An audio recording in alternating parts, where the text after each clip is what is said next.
if you didn't believe things could get uglier for the New York Yankees, they just did.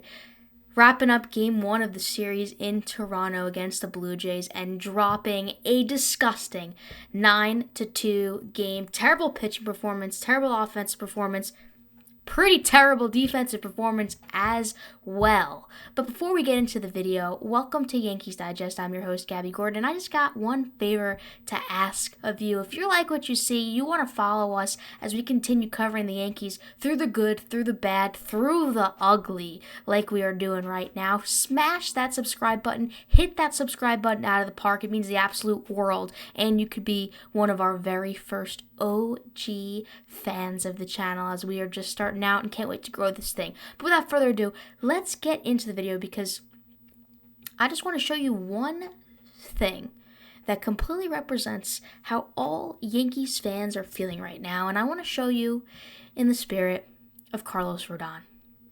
This man pitched a disgusting game tonight, and he certainly knows it. And his face in this image from tonight pretty much represents how every single Yankees fan is feeling and has felt for the past couple of series. The Yankees are just playing awful baseball, sitting now at a disgusting 52-31, and that record doesn't even in itself sound disgusting. But for us Yankees fans, we're expecting a whole lot out of a team that's not quite doing a whole lot, and it's definitely frustrating. Definitely frustrating. The point of the roster, the point of getting players and spending a lot of money on players like Juan Soto and just stacking up with Judge and preparing for the future, the future is supposed to be bright, and it looks pretty bleak, and especially last season, coming off of a season not even making the playoffs, and then you have the team, you have the talent, you have the power, and it's just been the similar story with this team regarding falling short, getting into slumps, not being able to kind of pick it up and get it out, and it's been a problem. It has certainly been a problem. There's been no doubt about it, and Carlos Rodon is seemingly calling shots still. And here's my problem. Aaron Boone is a manager that I've had questions about. I've had concerns about since the very beginning. We've had questions regarding his decisions, the way that he markets his own players, the way that he sometimes is just overly positive. This is very interesting to me for a lot of reasons.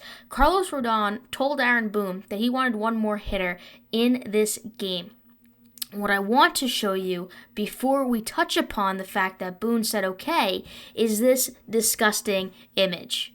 This disgusting image which shows that the Yankees let up, or specifically Carlos Rodon in this situation, let up 5 runs in the bottom of the first in this game and had 0 outs up to this point against the 36-43 team. The Blue Jays have not been a good team. They are not a great team. Then the 52-30 Yankees letting up 5 runs in the first shows absolute utter defeat in a series where the absolute opposite should have happened. This was a moment for the Yankees to kind of bounce back from the disgust that happened in the first set of the Subway Series, getting swept in 2 games by the Mets, who are also not a great team. The Yankees are not winning against bad teams, and that is a problem. And so that brings me to the point that I was making just prior, and that is that Carlos Rodon told Aaron Boone that he wanted one more hitter before he was taken out of the game,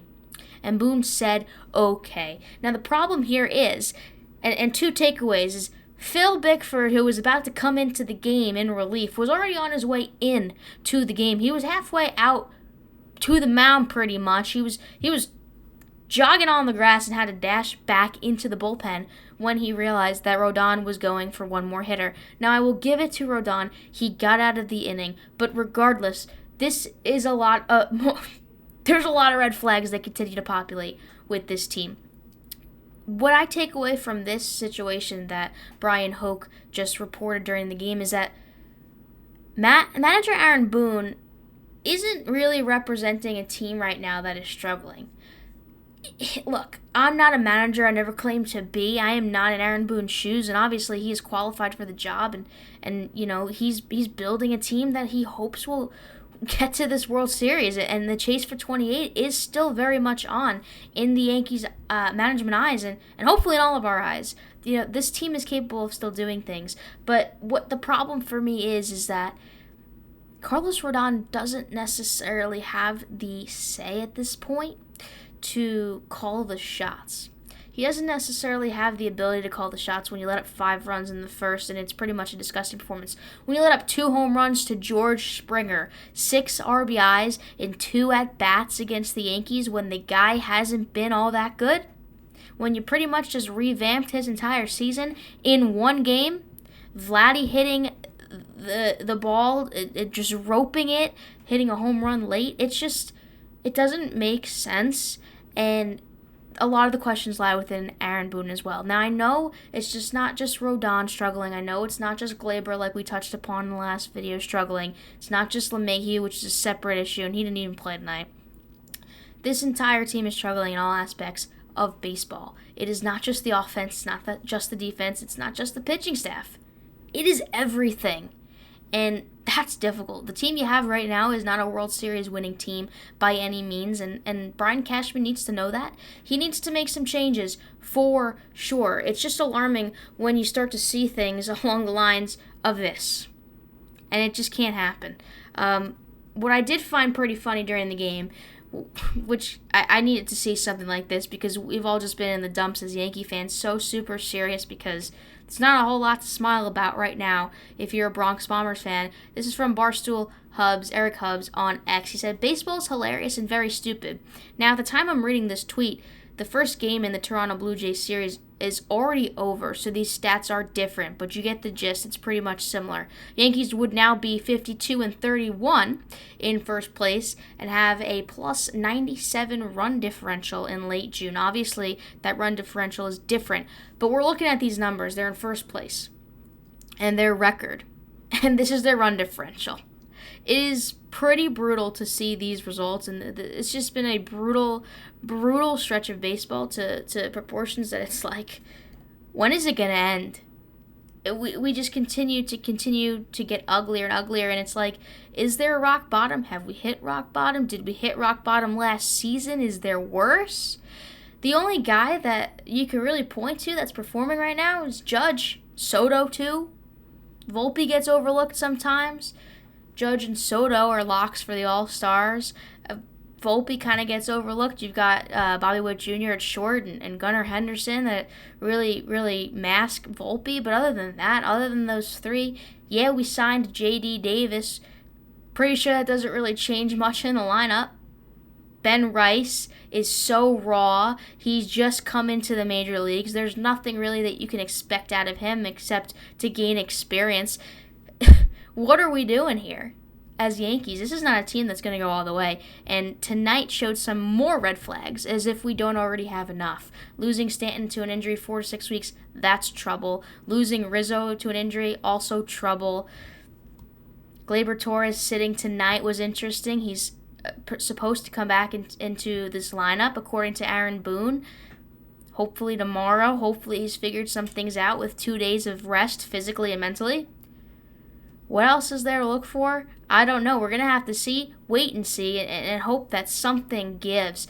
Something just as small as a one-inning type of rally, some solid runs, an offensive spark, just anything. One player. It could be Ben Rice. It could be anybody. We can't just have Aaron Judge and Juan Soto performing and winning games because it's not working. They're just going to keep walking him, and that's what they continue to do. So, like, the Mets are able to do it. The Jays are finding ways around this offense as well. It's not good right now. And so we really have to find a way to work around this. And that's going to be the goal. So I'm going to leave you guys here. Look, baseball is an up and down type of thing. It's an up and down type of journey. And we know that going into this. And the Yankees will figure it out. I have no doubt about that. Just a matter of when and if it will be too late. So with that all being said, that's going to end today's video, this video right here. Thanks so much for tuning in to Yankees Digest. As always, I'm Gabby Gordon, and I'm so honored to have you here. If you liked what you see, if you want to follow us throughout the season, because we're going to be covering it all, the good, the bad, and the ugly, like I said in the beginning, hit the like button. We truly appreciate all the support, and look, us Yankees fans got to stick together in times of adversity. I will catch you on the next video. Thanks so much for tuning in to Yankees Digest.